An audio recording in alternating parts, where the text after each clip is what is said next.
आज Doubtnut app download करें। Doubtnut पर अपने सभी गणित, रसायन विज्ञान, भौतिक विज्ञान और जीव विज्ञान के डाउट्स का करो सफाया। बस प्रश्न की फोटो खींचो, एक ही प्रश्न को क्रॉप करो और तुरंत वीडियो सोल्यूशन पाओ। अभी डाउनलोड करें। स्थायी कक्षाओं को परिभाषित करने के लिए बोर का क्वांटमीकरण प्रतिबंध लिखिए।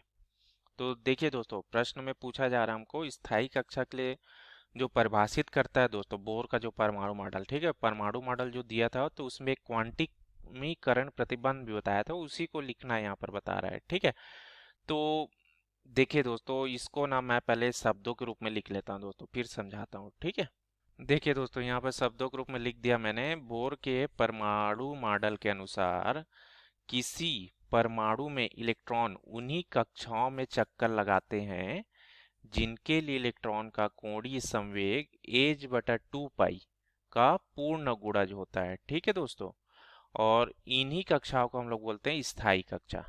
ठीक है दोस्तों, तो ये जो शब्द दिया है दोस्तों, इसको बगैर चित्र के हम नहीं समझ पाएंगे, तो मैं यहाँ एक चित्र भी बनाता हूँ दोस्तों। ठीक है, देखिए दोस्तों, परमाणु की संरचना में हम जानते हैं, है ना, परमाणु के केंद्र में क्या होता है दोस्तों?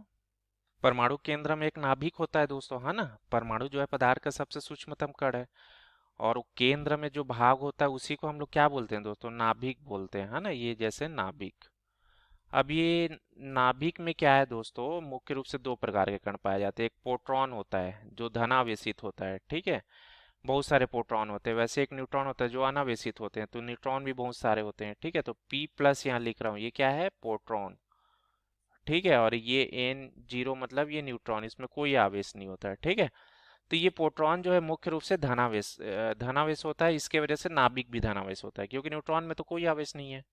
अब इसके चारों ओर जो होता है दोस्तों कक्षाएं पाई जाती है, ऐसे वृत्ताकार। ठीक है, इन्हीं जो ये देखिए इस तरह से ये ना वृत्ताकार ऐसे कक्षाएं पाई जाती है। इन्हीं जो वृत्ताकार कक्षाएं दोस्तों उसमें इलेक्ट्रॉन चक्कर लगाते हैं। ठीक है, ये जैसे किसी में 2 इलेक्ट्रॉन हो गए, किसी में 4, किसी में 6, ठीक है, किसी में 8, ऐसे अलग अलग क्या है दोस्तों? इलेक्ट्रॉनों की संख्या है।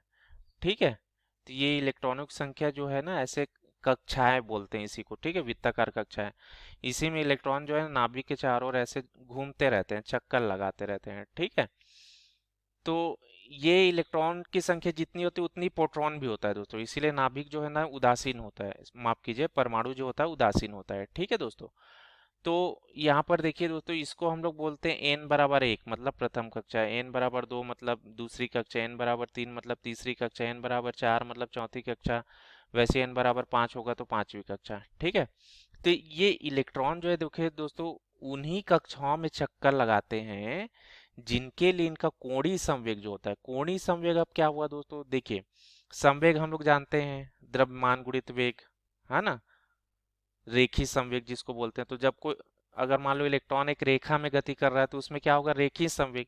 लेकिन इलेक्ट्रॉन यहाँ पर क्या कर रहा है दोस्तों? वृत्ताकार गति कर रहा है ना, इसका कोण परिवर्तित हो रहा है बार बार, तो इसलिए इसमें कोणीय संवेग पाया जाता है। ठीक है, तो ये कोणीय संवेग जो है ना, बोर जो वैज्ञानिक उन्होंने यही प्रतिबंध बताया था कि कोणीय संवेग जो होगा इलेक्ट्रॉन, जिस कक्षा के लिए इलेक्ट्रॉन का कोणीय संवेग ना, इसको एल से दर्शाते हैं।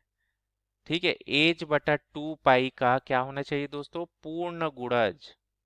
अब ये पूर्ण गुणज क्या है दोस्तों? पूर्ण गुणज मतलब यहाँ पर NH/2 पाई लिखते हैं यहाँ पर। ठीक है, एन क्या बताएगा? पूर्ण गुणज। एन मतलब इसको या तो 1 हो सकता है, 2 हो सकता है, 3 हो सकता है, 4 हो सकता है, 5, इस तरीके से। ठीक है दोस्तों, ये ऐसे नहीं हो सकते 1/2 या 0.5 या 1.33, है ना, ऐसे नहीं हो सकता दोस्तों। एन का मान जो है ना यही हो सकता है, इसी को बोलते हैं पूर्ण गुणज, मतलब पूर्ण गुणज होना चाहिए। ठीक है, 1 गुना या h/2 पाई का 1 गुना, है ना। एन यहाँ पर क्या बताता है ना? कक्षकों की संख्या भी बताता है। एन को हम लोग बोलते हैं कक्षकों की संख्या।